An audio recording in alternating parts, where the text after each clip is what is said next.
Satuan tugas juga akan memantau titik-titik di 5 kecamatan di Banjarmasin yang menghambat aliran sungai.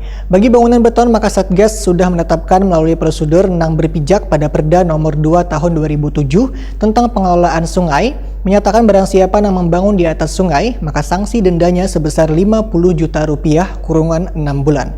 Untuk kabar selengkapnya, mari kita simak yang satu ini.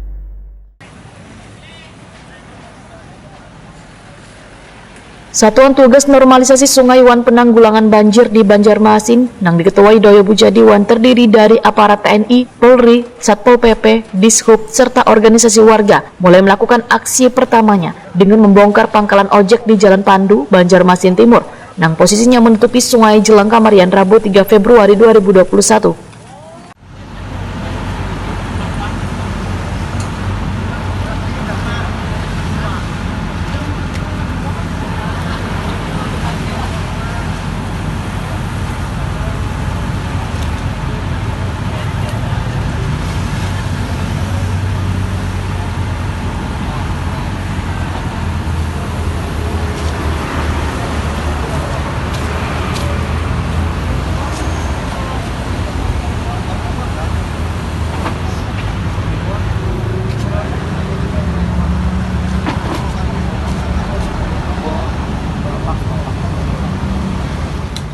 Ketua Satuan Tugas Normalisasi Sungai wan Penanggulangan Banjir, Doyo Bujadi, Wahetakwani Prima TV memadahkan pembongkaran bangunan yang menghalangi arus sungai ini dilakukan secara persuasif.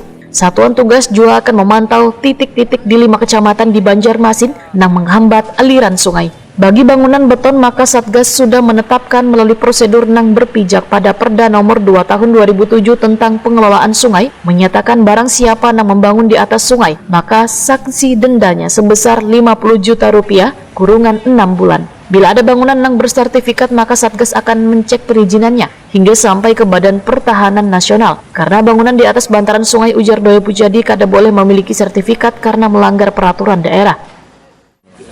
Ya kita cek BPN lah, kita cek BPN apakah memang boleh sertifikat. Logikanya ketika bangunan itu memang di atas sungai, mestinya nggak boleh ada sertifikat karena jelas melanggar perda. Kenapa melanggar perda kalau ada sertifikat? Itu ini mas. Kita akan tinjau kembali. Tapi yang jelas sebagaimana perda menyebutkan, Perda Nomor 2 Tahun 2007 tentang pengelolaan sungai menyatakan bahwa apapun tidak boleh dibangun di atas sungai. Menaruh barang pun nggak boleh. Sampah juga sama sanksinya. Nah, sehingga sekarang ini sudah saatnya ketika Perda Nomor 2 waktu itu katakanlah belum keluar taringnya, sekarang taringnya sudah keluar. Betul. Dan sudah bersinar. Mantap. Untuk menyelesaikan mengamankan Banjarmasin ke depan. Sungainya harus lebih mantap. Doyo Bujadi menambahkan bila ada warga yang keberatan kemudian menempuh jalur hukum, maka pemerintah kota siap untuk menindaklanjutinya, baik melalui tata usaha negara, pidana maupun perdata. Karena segala permasalahan yang akan dihadapi ke depannya ini, ujar Doyo Bujadi, sudah dibicarakan dalam rapat tim Satuan Tugas Normalisasi Sungai wan Penanggulangan Banjir di Banjarmasin. Saran dari kejaksaan tadi, ketika bangunan itu benar-benar melanggar aturan di atas sungai, kemudian kita bongkar, haram hukumnya untuk diganti. Nggak boleh. Risiko ya harus tanggung.